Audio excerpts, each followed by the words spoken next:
Hi everyone, hope you're having a great day. It's Karyn here from Working Spirit. Today we're doing our second podcast and we are interviewing a lovely female veteran by the name of Lauren. Welcome, Lauren. Thanks, Karyn. It's lovely to be here.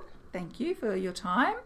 Basically what we're going to ask Lauren is a bit about her transition, what she's doing now, and any advice and some issues that female veterans may face.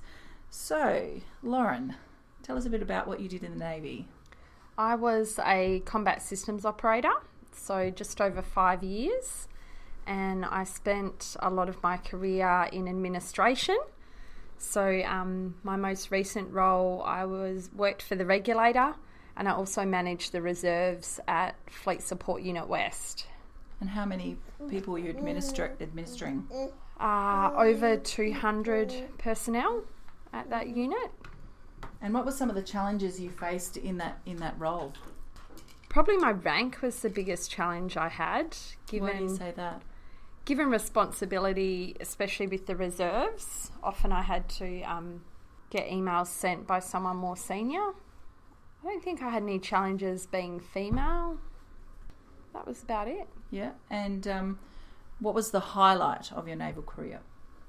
I was awarded a Commanding Officer's Commendation for my work in 2013, along with a few of my colleagues, relocating the junior sailors mess. And we were able to spend some money upgrading the facilities so junior sailors were able to use the space more effectively. And that was probably the biggest highlight. That's fantastic, being awarded accommodation. They're not handed out every day. Yeah, it was a buzz, definitely. Oh, fantastic. And what are you doing now?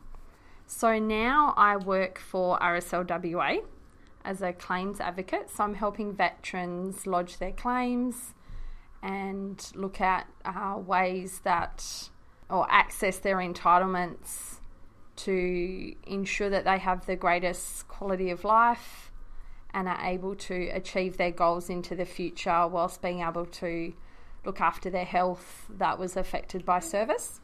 That must be very rewarding. It is, yes. Oh, you must meet some lovely people. I do, yes, absolutely. And what some of the things you think female veterans might face upon transition out of the military? Certainly depending at their age. I don't have kids, so I don't have an issue overcoming potential discrimination that women encounter when they have children. Certainly I left my birth year off my resume to avoid anyone thinking that I was about to get a job and go and have babies. I think both the males and females, it's difficult when your position in the Australian Defence Force doesn't have a civilian equivalent. So you then have to either look to what you did previously or look to a new avenue, which is what I've done. Okay, and have you had any females that have faced challenging times getting out of the military? I've had a few that have been medically discharged. So I myself was medically discharged, but fortunately my injuries aren't affecting my ability to work at the moment. So some friends have had issues with mental health, so they've had difficulty in day-to-day life as well as being able to hold down a job. So that's been very challenging for them. Okay, and what advice would you like to offer any veterans, male and female, looking at wanting to transition out of the ADF into employment? Don't be scared. I was just having a conversation with a veteran then, and there's so much scaremongering among particularly senior sailors, making people believe that life isn't always better out. And I think that can really affect confidence. So I'd say to people, be smart about it when you're choosing to discharge. Mine wasn't a choice. But really look at a plan, look at what you're going to do, look at what study you can start while you're in. That will set you up to have the biggest chance of a successful transition. And know that there's support services out there. I had no idea what DVA offered for veterans until I started working for RSLWA. So access all those external support agencies that are out there, you know, such as Working Spirit, RSLWA, and even just ring DVA and have a chat and say, what can you help me with? Because there's a lot of help out there, but we don't always know where to look. That's quite interesting to say that, because you're quite a younger veteran that you didn't know what DVA offered, which kind of might mean that some of their things aren't getting out onto base, or... No, I don't think a lot of people know what's out there or what's available to them. And sometimes I know I wasn't necessarily open to hearing what was available to me. And it's not until I'm now helping other veterans with their entitlements have I realised what I potentially could have access to help my transition be smoother and less stressful. Yeah. And are you doing anything else besides RSLWA? Are you...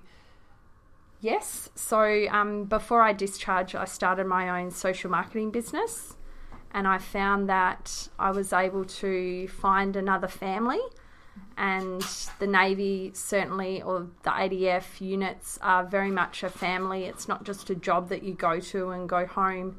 The people become your family and your friends, especially if you're away from your home, the place where you enlisted. And it's a really positive environment, very different to Navy. And I was able to, and I'm able to run that alongside my Navy job or my Navy career, and now I'm able to run that alongside my day job. That's fantastic. Well, it was lovely chatting to you today, Lauren, and I wish you all the success in your career at RSLWA and with your social marketing business. Thank you. And if you or anybody would like to come on board and talk to us at Working Spirit about your transition and what you're doing now, we'd love to hear from you. So please send us an email to karynhinder@workingspirit.org.au. Thanks everyone, and have a great day.